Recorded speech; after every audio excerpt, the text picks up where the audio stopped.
Hello friends, welcome back to my channel competitive Hindi classes. कैसे हैं आप लोग?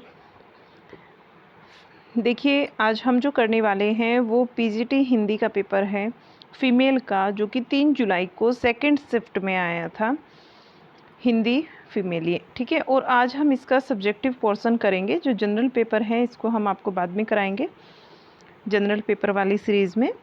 तो आज हम इसका जो मेन पेपर है हिंदी, उसी को देखेंगे। तो चलिए स्टार्ट करते हैं। उससे पहले मैं आपको बता दूं कि हमारा जो ये पेपर है,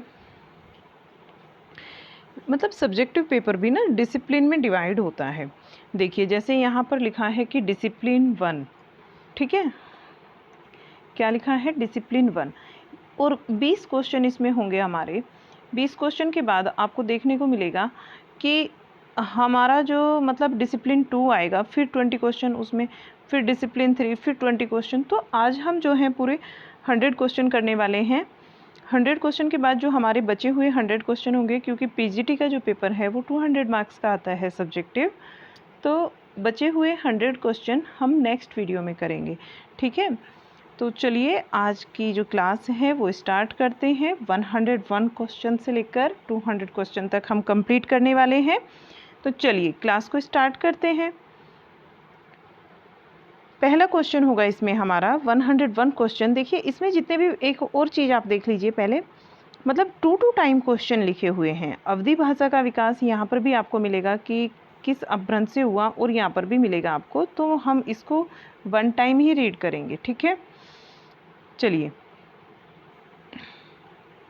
बस हमें 1 ही मिनट का समय दीजिएगा।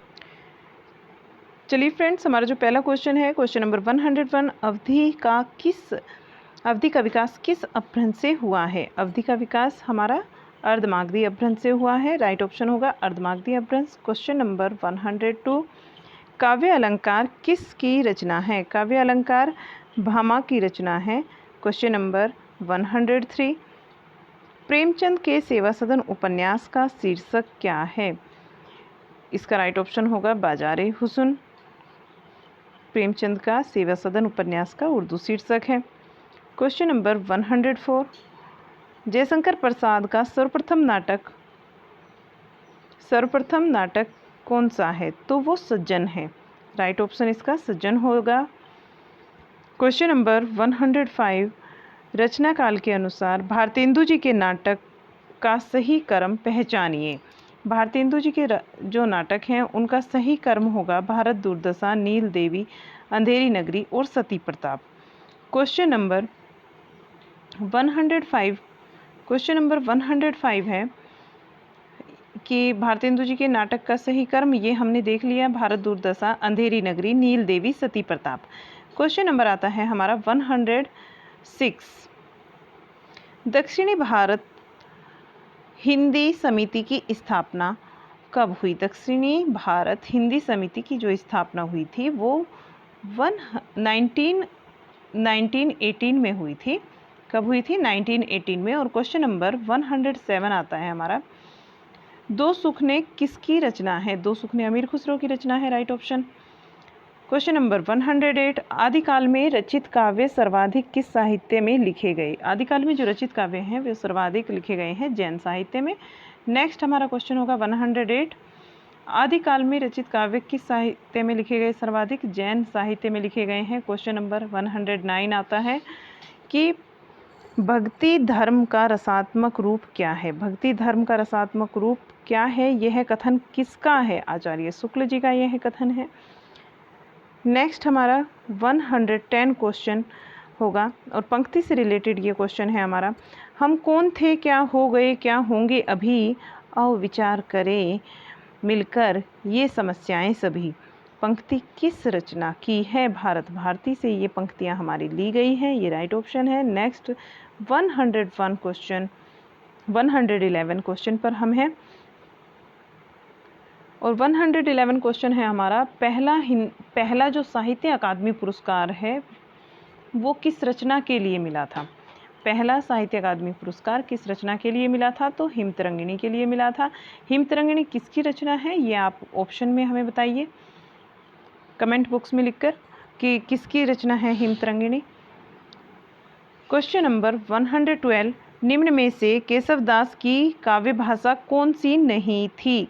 केशवदास की काव्य भाषा भोजपुरी नहीं थी। केशवदास ने अवधी, ब्रज और बुंदेलखंडी तीनों ही भाषाओं में रचनाएं की हैं, लेकिन जो इनकी भाषा भोजपुरी है, भोजपुरी इनकी भाषा नहीं थी। ऑप्शन में जो भोजपुरी दिया है ये इनकी नहीं थी लैंग्वेज। क्वेश्चन नंबर हम नेक्स्ट देख लेते हैं 113, किस क्षेत्र की रचना के लिए प्रसाद जी को अग्रणी कवि माना जाता है? छायावाद की रचना के लिए प्रसाद जी को अग्रणी कवि माना जाता है। क्वेश्चन नंबर आता है हमारा 114, गोरखनाथ के गुरु का नाम? मत्स्येंद्र नाथ उनके गुरु का नाम है। राइट ऑप्शन होगा मत्स्येंद्र नाथ। क्वेश्चन नंबर 115, निम्नलिखित कहानियों में से कौन सी कहानी अज्ञे की नहीं है? देखिए, जो ऑप्शन हमसे पूछा गया है वो नेगेटिव सेंस में पूछा गया कि कौन सी कहानी नहीं है, यानी 3 ऑप्शन तो हैं सही लेकिन एक नहीं है। दीपक पक्षी और दीपक यहाँ पर अज्ञे जी की कहानी नहीं है, लेकिन विपथगा, कोठरी की बात और शरणार्थी, ये तीनों कहानियाँ किसकी हैं? अज्ञे जी की कहानी है, लेकिन पक्षी और दीपक इनकी कहानी नहीं है। नेक्स्ट हम क्वेश्चन देखते हैं। क्वेश्चन नंबर 116, मानक देवनागरी वर्णमाला का कब प्रकाशित हुई? जो मानक देवनागरी वर्णमाला है वो 1966 में प्रकाशित हुई है। क्वेश्चन नंबर 117, पुरुष परीक्षा की रचना किसने की? पुरुष परीक्षा की जो रचना की है वो विद्यापति ने की है। क्वेश्चन नंबर 118, इस जन्म में तो कोई आशा नहीं है भाई, हम राज नहीं चाहते, हम राज नहीं चाहते, भोग विलास नहीं चाहते, खाली मोटा झोटा पहनना, मोटा झोटा खाना, मर्जाद के साथ रहना चाहते हैं, वह भी नहीं साधता, वह भी नहीं सधता। किस उपन्यास का वाक्य है? ये किस उपन्यास से लिया गया है? वाक्य गोदान से लिया गया है। प्रेमचंद जी का उपन्यास है गोदान। ये सारे ही उपन्यास देखिए प्रेमचंद जी के हैं, ये आप देखते हुए चलिए। जो हमारा प्रेमाश्रय है, रंगभूमि है, क्रमभूमि है और गोदान, ये किसके हैं? प्रेमचंद जी के हैं, लेकिन ये जो सेंटेंस लिया गया है ये गोदान से लिया गया है। चलिए आगे देखते हैं। क्वेश्चन नंबर 119, 84 वैष्णव वन की वार्ता की रचयिता कौन है? 84 वैष्णव वन की वार्ता की रचयिता गोकुलनाथ है। क्वेश्चन नंबर 120, मुंशी प्रेमचंद के गोदान उपन्यास का मुख्य पात्र कौन था? मुख्य पात्र इसका कौन था? होरी। बहुत पुराना क्वेश्चन है, बहुत ही ज़्यादा इम्पोर्टेंट है, मैनी टाइम ये क्वेश्चन आया है। चलिए नेक्स्ट हम देख लेते हैं। इसमें हमारा डिसिप्लिन 2 स्टार्ट हो जाता है। यहाँ पर मैंने आपको बोला था कि एक डिसिप्लिन के अंतर्गत हमारे 20 क्वेश्चन होंगे और जैसे ही 20 क्वेश्चन कंप्लीट होते हैं तो नेक्स्ट से एक और डिसिप्लिन आ जाता है। तो चलिए देखते हैं इसमें क्या पूछा गया है हमसे। बालकृष्ण भट्ट का उपन्यास सो अजान एक सुजान कैसा उपन्यास है? ये एक उपदेशात्मक उपन्यास होगा, राइट ऑप्शन इसका। नेक्स्ट हम क्वेश्चन पूछते हैं आपसे 122, निम्नलिखित उपन्यासों में से कौन सा उपन्यास अयोध्या सिंह उपाध्याय हरिओद का नहीं है? तो रसिक लाल अयोध्या सिंह उपाध्याय हरिओद का उपन्यास नहीं है। बाकी वेनिस का बांका, ठेठ हिंदी का ठाठ, अधकिला फूल, ये किसके उपन्यास है? अयोध्या सिंह उपाध्याय के उपन्यास है, लेकिन ये इनका नहीं है। रसिक लाल किसका उपन्यास है? आप कमेंट बॉक्स में बताएंगे मुझे। अब हम क्वेश्चन नंबर 123 यहाँ पर देखेंगे कि 123 में हमसे पूछा गया है प्रसाद जी के कंकाल उपन्यास में किसका वर्णन मिलता है? जो प्रसाद जी का कंकाल उपन्यास है, कंकाल, इनके 3 उपन्यास हैं, ठीक है। आप इनके नाम भी हमें बताइए कौन कौन से नाम है, इससे आपका रिवाइज होगा।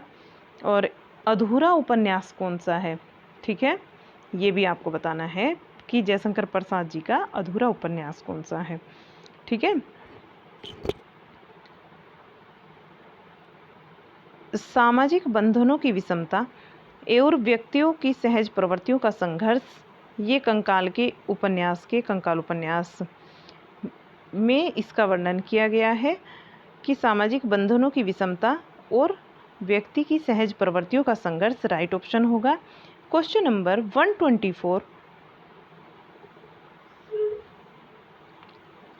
124 में कहते हैं कि यशपाल ने अपनी कहानी खच्चर और आदमी में क्या बताया। खच्चर और आदमी में यशपाल ने क्या बताया कि जो अपनी परिस्थिति में जो अपने को परिस्थिति में ढाल लेता है वही बच पाता है, ये बताया था यशपाल जी ने अपनी कहानी। इनकी कहानी का नाम है खच्चर और आदमी। देखिए ये कहानी किसकी है, पूछा जा सकता है खच्चर और आदमी किसकी कहानी है, तो यशपाल जी की कहानी है। नेक्स्ट हमारा क्वेश्चन होगा 125, ताई कहानी के लेखक कौन है। ताई कहानी के लेखक विश्वंभर नाथ कौशिक हैं। ताई कहानी किसकी है, विश्वंभर नाथ कौशिक की है। क्वेश्चन नंबर 126, निम्नलिखित उपन्यासों को उनके प्रकाशन काल के अनुसार सही क्रम में लगाइए। मैला आंचल, बूंद और समुद्र, अमृत और विष, कठगुलाब। ठीक है, ये इनका सही क्रम होगा, राइट ऑप्शन यही है इसमें। नेक्स्ट क्वेश्चन हम यहाँ देख लेते हैं 127। क्वेश्चन नंबर 127, राजा भोज का सपना किसकी कहानी है। शिव प्रसाद सितारे हिंद की कहानी है राजा भोज का सपना। नेक्स्ट क्वेश्चन, दुखिनी बाला किसका नाटक है। क्वेश्चन नंबर 128 है कि दुखिनी बाला किसका नाटक है, तो दुखिनी बाला राधा कृष्ण दास का नाटक है। नेक्स्ट हम देखेंगे क्वेश्चन नंबर हमारा 129, भावों की भिड़ंत शीर्षक के लेखक, शीर्षक से एक लेख किस पत्रिका में छपा। भावों की भिड़ंत शीर्षक से एक जो लेख छपा है वो कौन सी पत्रिका में छपा, ये इन्होंने पूछा, प्रभा पत्रिका में छपा है। क्वेश्चन नंबर 130, देखिए निम्न में से जगदीश चंद्र माथुर की एकांकी संकलन कौन सा है।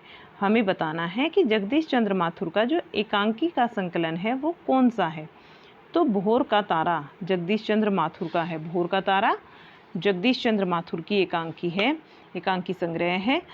क्वेश्चन नंबर 131, हिंदी में पत्रात्मक प्रविधि का पहला उपन्यास कौन सा है। हिंदी में पत्रात्मक प्रविधि का जो पहला उपन्यास है चंद हसीनों के खातून।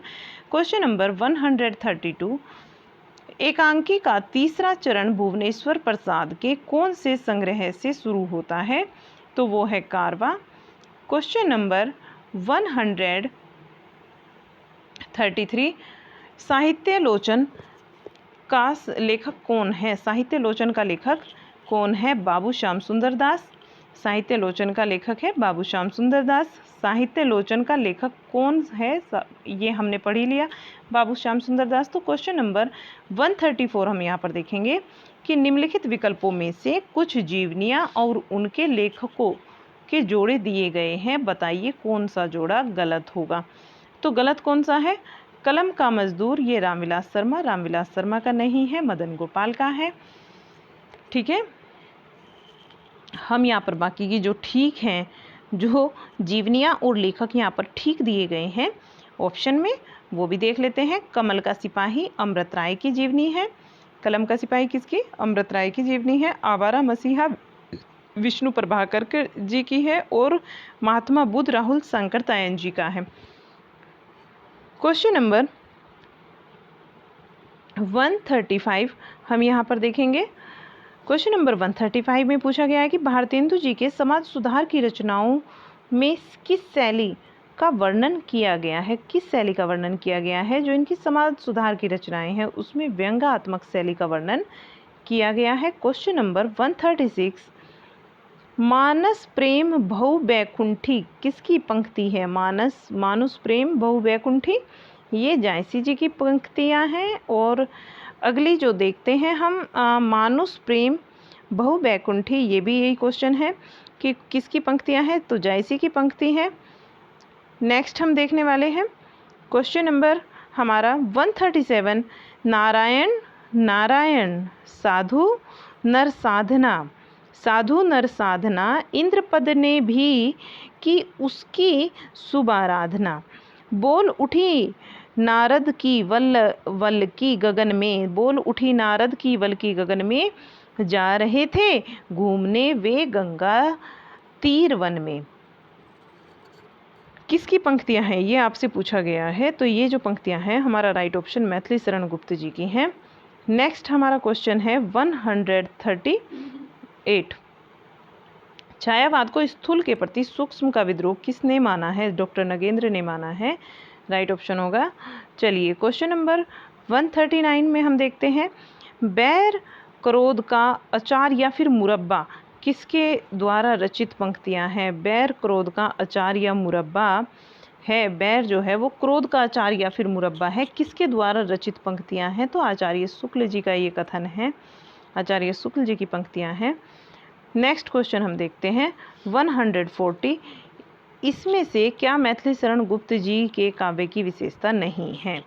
तो संस्कृत वृत्तांतों का प्रयोग शुक्ल जी के, मैथिली शरण गुप्त जी के काव्य की विशेषता नहीं है। नहीं में यहाँ पूछा गया था, तो संस्कृत वृत्तों का उन्होंने प्रयोग नहीं किया था। इतिवृत्तात्मक और मात्रिक, छंद तथा खड़ी बोली, ये तीनों ही इनके काव्य की विशेषता है, लेकिन संस्कृत वृत्तंतों का प्रयोग इनके काव्य की विशेषता नहीं है।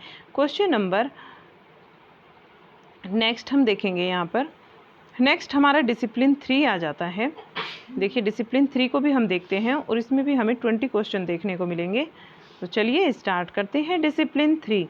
क्वेश्चन नंबर 141 को यहाँ पर देखना है कि नागरी तेरी यह दशा कविता के रचयिता कौन है? एमपीडी महावीर प्रसाद द्विवेदी जी, इसका राइट ऑप्शन होगा।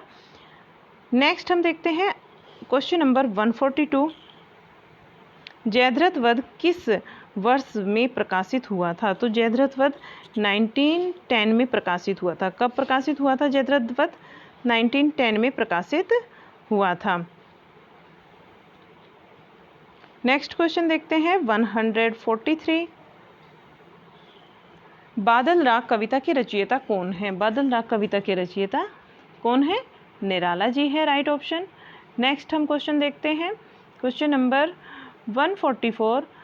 निम्नलिखित में से कौन सा ग्रंथ महाकाव्य है? कौन सा ग्रंथ इन्होंने कहा कि महाकाव्य है? तो साकेत महाकाव्य होगा यहाँ पर, राइट ऑप्शन।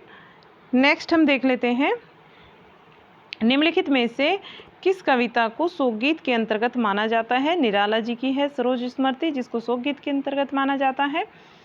नेक्स्ट हम देखते हैं क्वेश्चन नंबर हमारा जो क्वेश्चन नंबर होगा यहाँ पर नेक्स्ट होगा क्वेश्चन नंबर 146।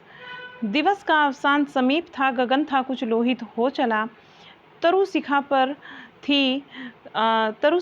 थी जब रजत कमलिनी कुल वल्लभ का प्रभा, पंक्तियाँ किस कवि की है? तो ये अयोध्या सिंह उपाध्याय हरिओद जी की पंक्ति हैं। नेक्स्ट हम देख लेते हैं क्वेश्चन नंबर हमारा 147 यहाँ पर होगा, निम्न में से कौन सा काव्य प्रसाद जी के द्वारा रचित नहीं है? प्रसाद जी ने करुणालय, चित्राधार और झरना इनकी रचना की है, लेकिन राघव विलास की रचना प्रसाद जी ने नहीं की। राइट ऑप्शन राघव विलास होगा। नेक्स्ट हम क्वेश्चन देखते हैं 148 में कहा गया है कि प्रकृति के सुकुमार कवि और कोमल कल्पना का कवि किसको कहा जाता है? प्रकृति का सुकुमार कवि और कोमल कल्पना का कवि किसे कहा जाता है? तो सुमित्रा नंदन पंत यहाँ पर हमारा राइट ऑप्शन होगा। पंत जी छायावादी कवि माने जाते हैं, छायावाद के जो स्तंभ हैं उनमें से एक हैं। चलिए नेक्स्ट क्वेश्चन हम देखते हैं क्वेश्चन नंबर 149। निम्न में से कौन सी मुक्त छंद की कविता नहीं है? कौन सी मुक्त छंद की कविता नहीं है? नहीं में पूछा गया तो निर्जा मुक्त छंद की कविता नहीं है। जागो फिर एक बार, बादल राग और कुकुरमुत्ता, ये तीनों ही रचनाएं मुक्त छंद की कविताएं हैं, लेकिन निर्जा नहीं है। नेक्स्ट जो क्वेश्चन होगा हमारा 150 क्वेश्चन है, भूख है तो सब्र कर। भूख है कहा जाता है पंक्ति में कि भूख है तो सब्र कर, रोटी नहीं तो क्या हुआ। भूख है तो सब्र करो, रोटी नहीं तो क्या हुआ, आजकल दिल्ली में है जोर ए बहस ये मुद्दा। पंक्ति किस कवि की है? तो पंक्ति दुष्यंत कुमार जी की है। दुष्यंत कुमार को क्या कहा गया? गजल सम्राट के नाम से जाना जाता है। दुष्यंत कुमार को गजल सम्राट कहा जाता है। ठीक है, यहाँ क्वेश्चन नंबर हम 51 देखने वाले हैं। और 51 में कहा गया कि साखी किसकी रचना है। साखी क्वेश्चन हमसे पूछा जाता है कि साखी किसकी रचना है। देखिए बीजक जो कबीरदास जी की रचना है, बीजक उसी का एक पार्ट है साखी। 3 भागों में बांटा गया बीजक को, साखी शबद रामायणी। तो यहाँ पर कबीरदास जी जो है वो राइट ऑप्शन होगा।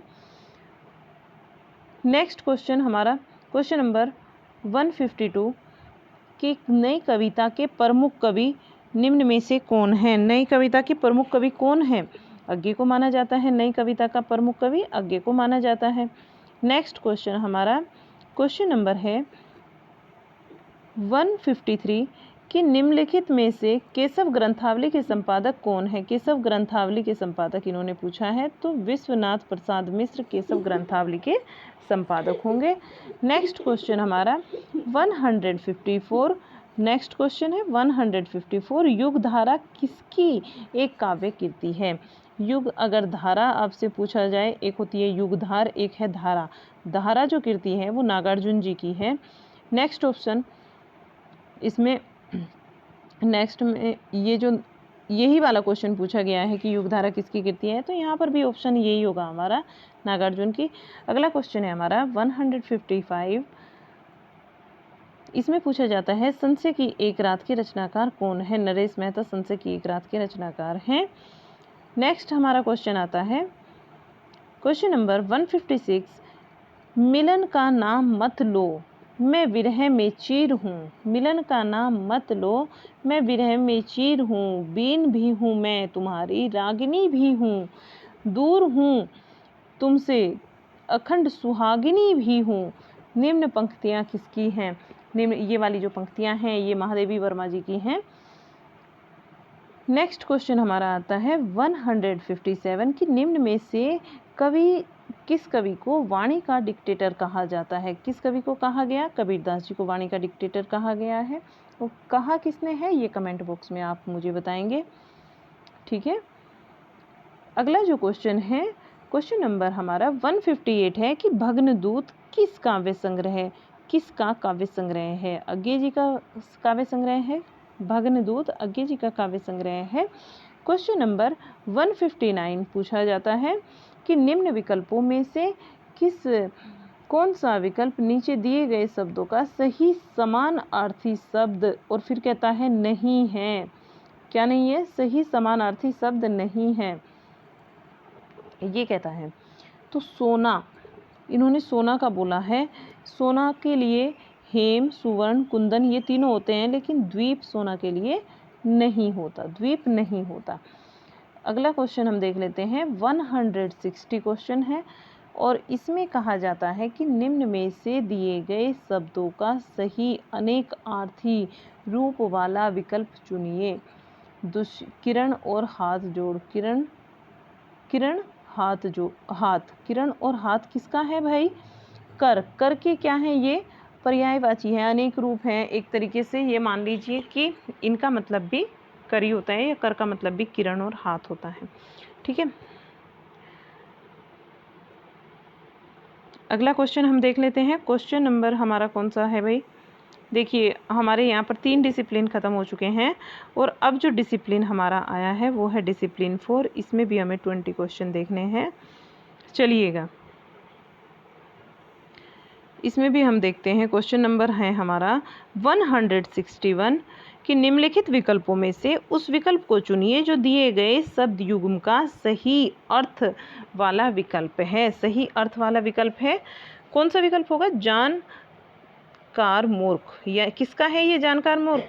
राइट ऑप्शन अज्ञे और विज्ञ का। देखिए अज्ञे का जो मतलब होता है, अभिज्ञ का जो मतलब होता है वो जानकार होता है, और अविज्ञ का मतलब होता है मूर्ख। अगला जो क्वेश्चन होगा हमारा यहाँ पर नेक्स्ट क्वेश्चन दिया है क्वेश्चन नंबर 162 निम्न विकल्पों में से उस विकल्प कौन सा विकल्प, निम्नलिखित विकल्पों में से कौन सा विकल्प नीचे दिए गए शब्दों का सही विलोम है। विलोम शब्द हमें बताना है, तो यस का बताना है, यस का होता है अपयस, right option. Next question number 163 निम्नलिखित में विकल्पों में से उस विकल्प का चयन कीजिए जो दिए गए समस्त पद के लिए संप्रदान जो दिए गए समस्त पद के लिए क्या करता है, दिए गए समस्त पद के लिए संप्रदान के सही समस्त संप्रदान तत्पुरुष का समास का विकल्प है। ठीक है, उस विकल्प का हमें चयन करना है जो समस्त पद के सही संप्रदान तत्पुरुष समास का विकल्प है। राह खर्च के लिए हमें बताना है, क्या होगा इसका, राह के लिए खर्च, राइट ऑप्शन। नेक्स्ट क्वेश्चन हम यहाँ पर देखेंगे, क्वेश्चन नंबर 164। निम्नलिखित में से उस विकल्प का चयन कीजिए, उस विकल्प का चयन कीजिए जो प्रयास से बने शब्द का सही विकल्प नहीं है। जो प्रयास से बने शब्द का सही विकल्प प्रत्यय से, सॉरी, जो किससे, प्रत्यय से बने इस विकल्प का सही विकल्प नहीं है। तो अपवाद, अपवाद में क्या लगा है, अप उपसर्ग लगा है। अब क्या लगा है, अप उपसर्ग लगा है यहाँ पर।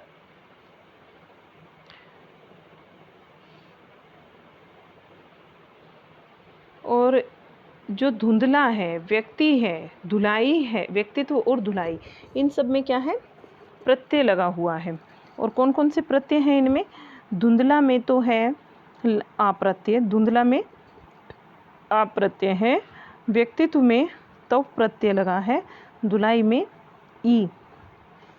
ठीक है, अगला जो क्वेश्चन है हमारा 165 क्वेश्चन, इसको हम देखेंगे। निम्नलिखित विकल्पों में से उस विकल्प का चयन कीजिए जो दिए गए विग्रह के सही समस्त पद का विकल्प है। दीनों का नाथ क्या होता है, दीनानाथ, राइट ऑप्शन हो जाएगा हमारा। अगला क्वेश्चन हम देख लेते हैं 166 क्वेश्चन। निम्नलिखित विकल्पों में से उस विकल्प का चयन कीजिए जो दिए गए शब्द का सही समानार्थी शब्द नहीं है। तो कौन सा नहीं होगा, शोणित, शोणित यहाँ पर सही समानार्थी शब्द नहीं होगा। मिथ्या का, ठीक है, मिथ्या का ये नहीं होगा क्योंकि अयथार्थ और मूर्छा और सत्य, ये मिथ्या मुझे नहीं दिखा था इसमें। ठीक है, मिथ्या का इन्होंने पूछा है, तो मिथ्या का क्या नहीं होता बेटा, उसमें अयथार्थ नहीं होता है इसका, और मृषा भी होता है, ठीक है, असत्य भी होता है, लेकिन शोणित नहीं होता। यहाँ पर जो ऑप्शन इन्होंने नेगेटिव सेंस में पूछा है शोणित होगा। ठीक है, चलिएगा नेक्स्ट क्वेश्चन हम देख लेते हैं। क्वेश्चन नंबर 167, निम्नलिखित विकल्प में से उस विकल्प का चयन कीजिए जो दिए गए समस्त पद के सही कर्मधारण समास का विकल्प है। तो सज्जन के लिए इन्होंने पूछा है सत है जोजन, ये राइट ऑप्शन होगा। नेक्स्ट हम क्वेश्चन देख लेते हैं, क्वेश्चन नंबर 168, निम्नलिखित विकल्पों में से उस विकल्प का चयन कीजिए जो दिए गए शब्द के सही अनेक आर्थी रूप वाला विकल्प नहीं है। नहीं में हमें बताना है, पृष्ठ के लिए इन्होंने कहा है पीठ, पेज और पीछे का भाग तो होता है लेकिन किताब नहीं होता, किताब यहाँ पर राइट ऑप्शन होगा। नेक्स्ट हम कहते हैं क्वेश्चन नंबर हमसे पूछा जा रहा है 169 कि पागलपन शब्द में कौन सा प्रत्यय है, पन प्रत्यय लगा हुआ है। पागलपन में कौन सा प्रत्यय लगा हुआ है, पन प्रत्यय लगा हुआ है। नेक्स्ट जो ऑप्शन है, क्वेश्चन है हमारा 170, निम्नलिखित विकल्पों में से उस विकल्प का चयन करें जो परा उपसर्ग से सही बना है। ठीक है, तो वो कौन सा होगा हमारा, प्राभूत, वो कौन सा ऑप्शन होगा हमारा, प्राभूत होगा, राइट ऑप्शन।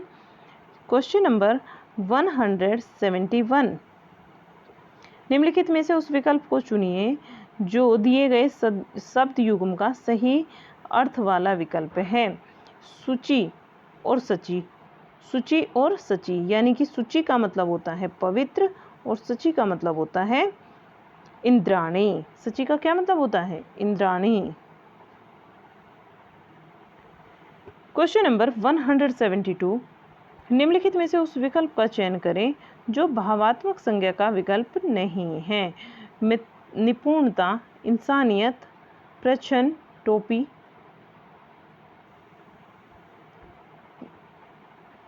निपुणता, इंसानियत, पुरुष और ठगी।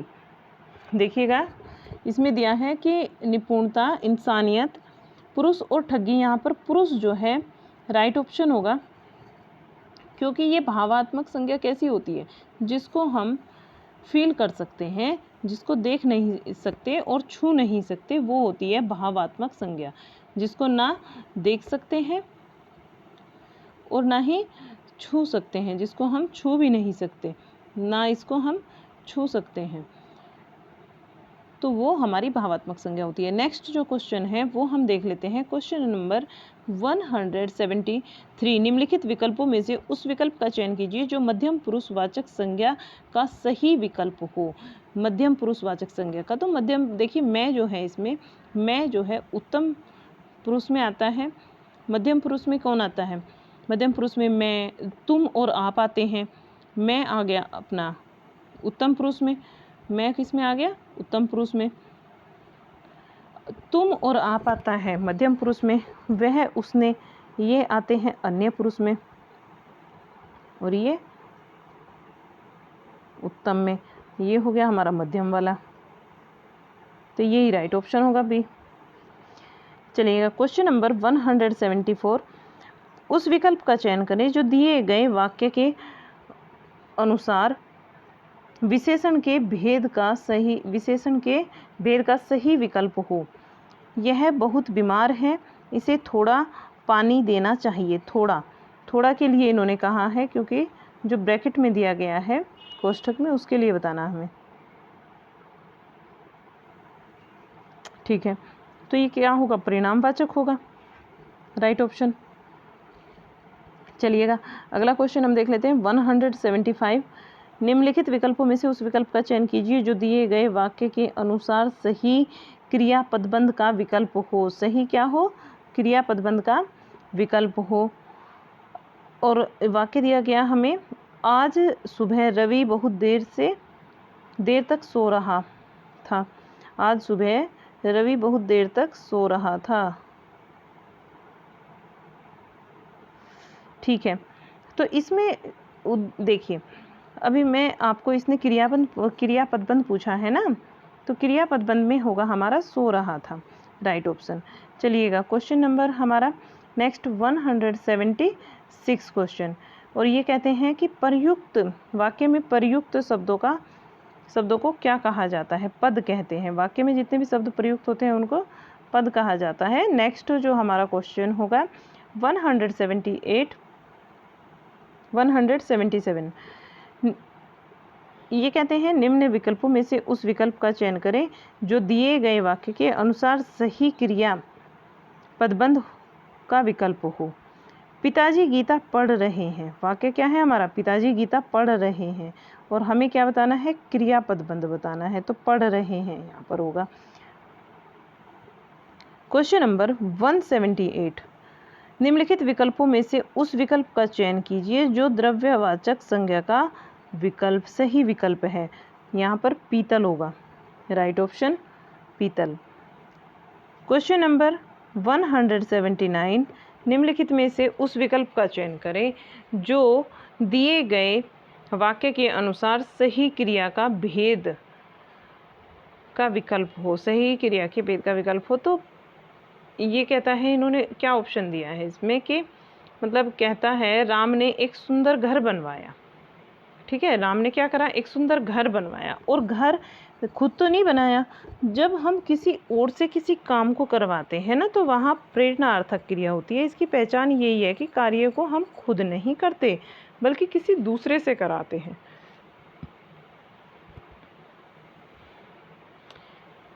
नेक्स्ट क्वेश्चन होगा निम्नलिखित क्वेश्चन नंबर 180, और 180 में ये कहते हैं कि निम्नलिखित वाक्य में कोष्ठक में दिए गए पद का परिचय वाला शब्द चुनिए।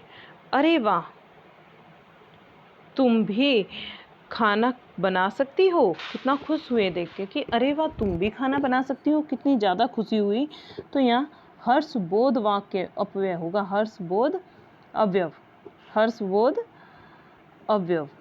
ठीक है, क्वेश्चन नंबर आता है हमारा 181, और उससे पहले ही हमारा ये डिसिप्लिन 4 यहाँ कंप्लीट हो जाता है। अब आता है डिसिप्लिन 5, स्टार्ट होता है डिसिप्लिन 5, और इसमें जो 20 क्वेश्चन हैं ये भी हम कर लेते हैं कि निम्नलिखित में से क्वेश्चन नंबर 181 में पूछा गया, निम्न में से उस विकल्प का चयन कीजिए जो दिए गए वाक्य के अनुसार स्वरनाम के भेद का सही तरीका हो। दिए गए वाक्य के अनुसार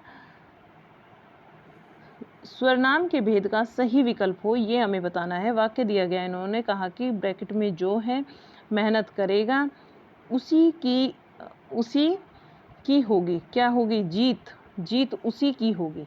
ठीक है, जो मेहनत करेगा जीत उसी की होगी। तो ये क्या हुआ, संबंध बना दिया इन्होंने। ठीक है, राइट ऑप्शन संबंधवाचक।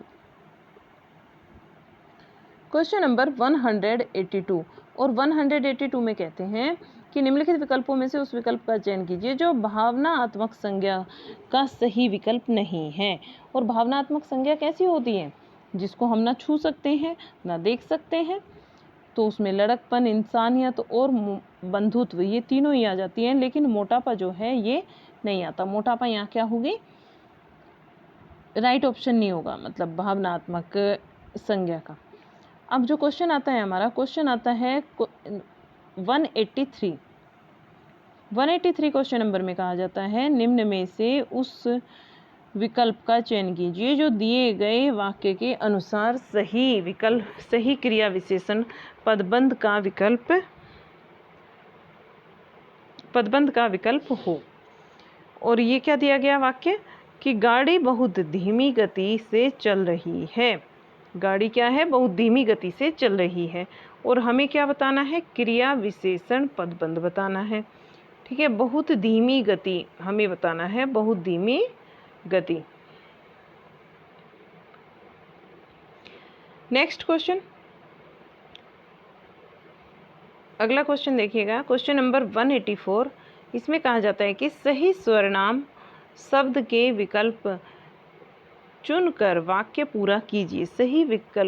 सही स्वरनाम शब्द को हमें चुनना है और यहाँ पर स्वरनाम ही आएगा। स्वरनाम क्या होते हैं, जो संज्ञा के स्थान पर प्रयोग किए जाते हैं।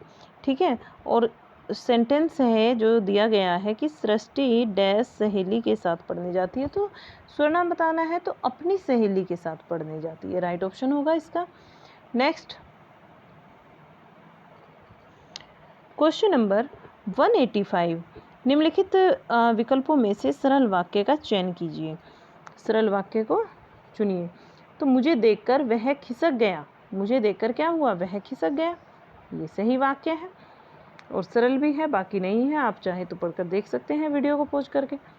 नेक्स्ट देख लेते हैं क्वेश्चन 186, निम्नलिखित विकल्पों में से संयुक्त वाक्य को पहचानिए। संयुक्त वाक्य होगा मैं अमेरिका जाऊंगी तथा अपने शेष जीवन को वहीं बिताऊंगी। तो यहाँ पर जो इन्होंने और दिया है ना, ये तथा और इस तरह के जो शब्द आते हैं, ये हमारे संयुक्त वाक्यों को, दो सरल वाक्यों को आपस में जोड़ने का कार्य करते हैं और संयुक्त वाक्य बनाते हैं। चलिए क्वेश्चन देखते हैं अगला, क्वेश्चन नंबर 187।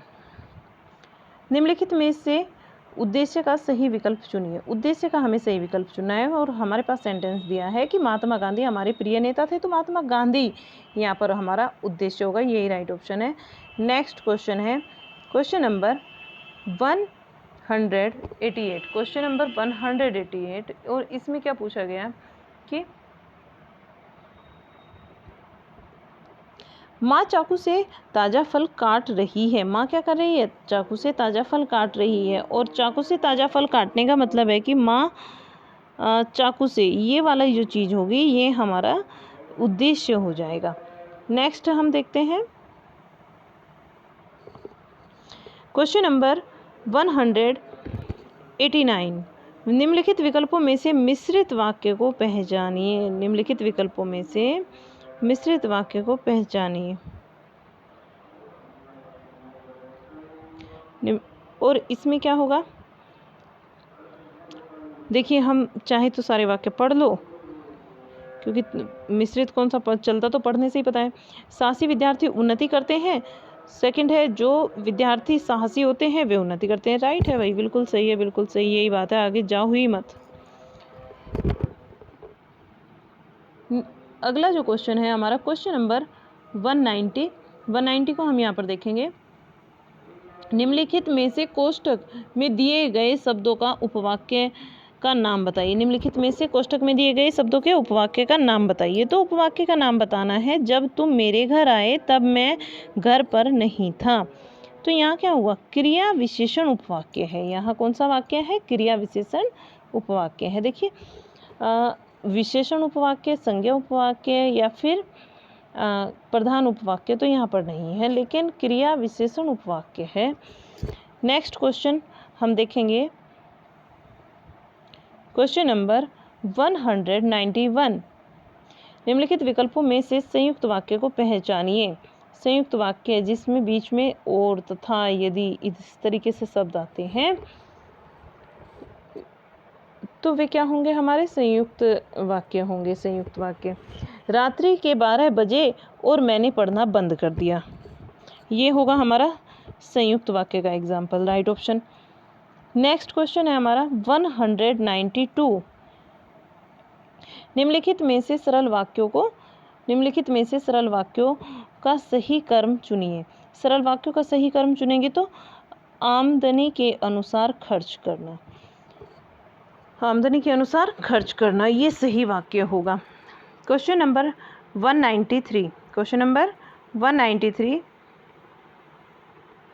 निम्नलिखित वाक्यों में उद्देश्य का सही विकल्प पहचानिए। निम्नलिखित वाक्यों में उद्देश्य का सही विकल्प पहचानिए। तो उद्देश्य का जो सही विकल्प होगा यहाँ पर, अच्छा सही विकल्प पहचानिए, तो सेंटेंस इन्होंने जो दिया है वो दिया है कि शिखा की बहन अपनी सहेली को जन्मदिन पर मिठाई, शिखा की जो बहन थी उसने अपनी सहेलियों को जन्म दिवस पर मिठाइयाँ खिलाई।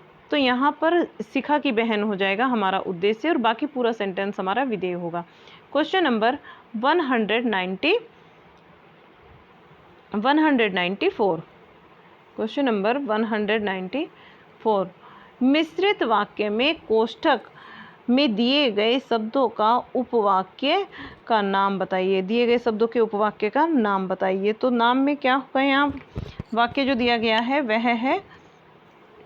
वह व्यक्ति उन्नति करता है जो परिश्रमी होता है। तो विशेषण उपवाक्य है भाई, व्यक्ति वही तो उन्नति करेगा जो परिश्रमी होगा। अच्छा, क्वेश्चन नंबर नेक्स्ट ले लेते हैं।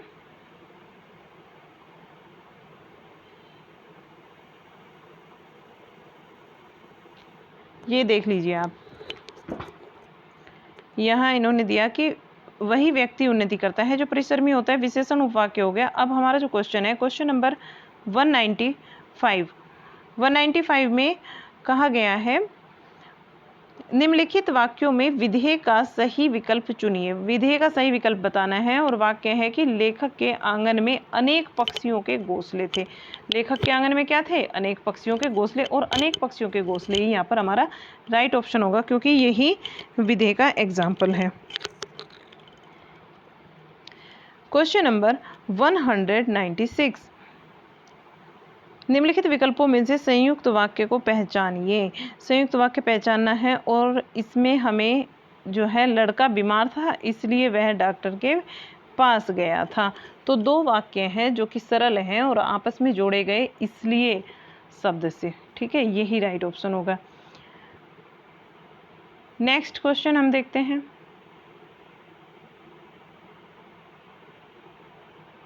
क्वेश्चन नंबर हमारा 196, इसलिए वह डॉक्टर के पास गए, लड़का बीमार था इसलिए वह, हाँ ये हो चुका है। देखिए 96 तो हम कर चुके हैं जी, बिल्कुल। क्वेश्चन नंबर 197 और 197 में कहा जा रहा है कि निम्नलिखित विकल्पों में से मिश्रित वाक्य को पहचानिए। मिश्रित वाक्य देखिए, मिश्रित की मैं अभी आपको पहचान बताई थी, मिश्र वाक्यों की जो हाँ, मैंने घोड़ा खरीदा और वह बहुत तेज दौड़ता है, ठीक है, दो अलग अलग सेंटेंस हो गए। मैं जो घोड़ा खरीदा वह बहुत तेज दौड़ता है, मैं जो घोड़ा खरीदा वह बहुत तेज दौड़ता है। तो घोड़ा क्या है, यहाँ पर उसने पहले खरीद लिया और वो अब उसको दौड़ लगवा रहा है, तो वो बहुत तेज दौड़ता है, ऐसा बताया जा रहा है इसमें। तो क्वेश्चन नंबर 198, क्वेश्चन नंबर 198 में देखिएगा, निम्नलिखित वाक्यों में कोष्ठक में दिए गए शब्दों का उपवाक्य नाम बताइए। राजू ने कहा कि वह कल मुंबई जा रहा है। राजू ने ऐसा कहा कि वह कल मुंबई जा रहा है। अच्छा, इसमें विशेषण उपवाक्य नहीं होगा जी, क्रिया विशेषण उपवाक्य भी नहीं और परिणामवाचक उपवाक्य भी नहीं होगा। तो इसमें संज्ञा आएगी यहाँ पर। क्यों आएगी संज्ञा? क्योंकि इन्होंने उपवाक्य बताना है ना। हाँ, तो संज्ञा के लिए कहा गया कि राजू ने कहा कि वह कल मुंबई जाएगा, तो यहाँ पर संज्ञा उपवाक्य होगा। ठीक है, नेक्स्ट चलते हैं। क्वेश्चन नंबर 199,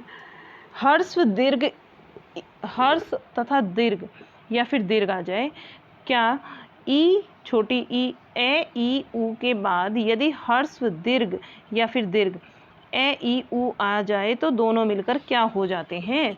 तो दोनों मिलकर दीर्घ आ, दीर्घ ई और दीर्घ ऊ बनाते हैं। ये हमारा राइट ऑप्शन होगा। देखिए, हमने पढ़ा भी है कि ए धन ए या फिर आ मिलकर आ ही बनाते हैं, और ऐसे ही ई, बड़ी ई या फिर छोटी या फिर छोटी ई लगा लो।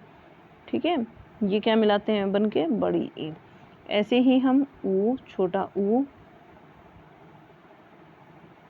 और या क्या, या फिर हमारा बड़ा ऊ मिलकर क्या बनाते हैं? बड़ा ऊ ही बनाते हैं। ठीक है, दीर्घ संधि का उदाहरण है ये। चलिए, डेफिनेशन जो है दीर्घ संधि के। Question number 200। क्वेश्चन नंबर 200 में क्या पूछा जाता है? नीचे दिए गए शब्द में प्रयुक्त संधि भेद का सही विकल्प चुनिए। रेखांश, रेखांश क्या है? रेखांश देखिए ऐसे लिखा हुआ है, इसमें दीर्घ संधि है, लेकिन मैं आज आपको एक ट्रिक बता देती हूँ, फिर अगर आप चाहो तो कमेंट बॉक्स में लिख के बताना। मैं आपके लिए संधि पर भी एक ट्रिक की वीडियो बना दूंगी, जिससे कि आप फटाक से देखते ही ये पहचान लो कि हाँ संधि इस तरीके से होती है। देखिए, रेखांश जहाँ आपको यहाँ पर बड़ी मात्रा दिख जाती है, ठीक है, बीच में जब आपको एक बड़ी मात्रा दिख जाती है, सेंटेंस को, वाक्य को पढ़कर देखना, तो वहाँ क्या होता है? दीर्घ संधि होती है, वहाँ पर दीर्घ संधि होती है। ठीक है, याद रखेंगे इस चीज़ को। आगे देखते हैं। डिसिप्लिन 6 यहाँ से स्टार्ट हो जाता है, यानी कि यहाँ पर 200 प्लस क्वेश्चन आ जाते हैं। तो आज की वीडियो में हम अपने यही क्वेश्चन रखेंगे। डिसिप्लिन 6 से हम नेक्स्ट वीडियो में इसको कवर करेंगे। डिसिप्लिन जो 6 है हमारा, उसे नेक्स्ट वीडियो में, और आज तक के लिए हम इतना ही रखेंगे। इसके लिए आपका बहुत बहुत धन्यवाद। ठीक है, अगर आपको वीडियो पसंद आती है तो आप वीडियो को लाइक कीजिए, शेयर कीजिए अपने फ्रेंड्स को, जिससे आपके साथ साथ दूसरों का भी भला हो। और कोई क्वेश्चन अगर आपको नहीं आता, किसी क्वेश्चन में डाउट है, कोई कन्फ्यूजन है, हालांकि मैंने सारे ऑप्शन रीड नहीं किए क्योंकि बहुत ज़्यादा लंबा वीडियो हो जाता है और इतना फिर बच्चे जो है ना देखने में उसको आलस फील करते हैं। ठीक है, तो यह आज का वीडियो यहीं समाप्त करते हुए लेते हैं आपसे विदा। आप हमारे चैनल को लाइक, सब्सक्राइब और शेयर कर सकते हैं वीडियो को अपने फ्रेंड के साथ में। Thank you.